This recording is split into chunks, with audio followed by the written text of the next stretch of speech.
ஸ்லாங்கூர் மாநிலத்தில் 69.7 விழுக்காட்டு பெண்கள் வேலைத்துறையில் உள்ளனர் என்று மலேசிய புள்ளி விவரத்துறை ஆவணம் கூறுகிறது.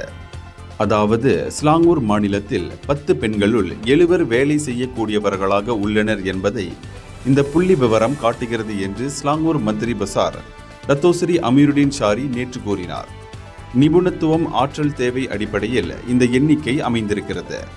நிதி நெருக்கடி காரணமாகவே ஒரு குடும்பத்தில் கணவன் அல்லது மனைவி என 2 பேருமே வேலை செய்ய வேண்டிய நிலை உள்ளது என்று அவர் சொன்னார். ஸ்லாங்கூர் மாநிலத்தை சேர்ந்த பெரும்பான்மையான பெண்கள் மனித வளத்துறையில் வேலை செய்கின்றனர். அவர்கள் தயாரிப்பு துறையிலும் சேவை துறையிலும் பணிபுரிபவர்களாக உள்ளனர்.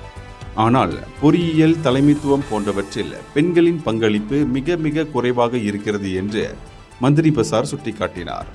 ஸ்லாங்கூர் மாநிலத்தை பொறுத்தவரையில் 63 விழுக்காட்டிற்கும் அதிகமான பெண்கள் வேலை செய்கின்றனர் என்று அவர் சொன்னார். இருப்பினும் குறிப்பிட்ட துறைகளில் அவர்களின் பங்களிப்பை உயர்த்த வேண்டும் என்று அவர் மேலும் கூறினார். ஷாலாமில் நேற்று ஸ்லாங்கூர் மாநில 2025 மைவீரா மகளிர் நிகழ்ச்சி ஒன்றை தொடக்கி வைத்த பின் அவர் நிருபர்களிடம் பேசினார். இதில் மனிதவள அமைச்சர் ஸ்டீவன் சிம்மும் கலந்து கொண்டார். இந்தியர்களின் இதய குரல் மக்களோசை.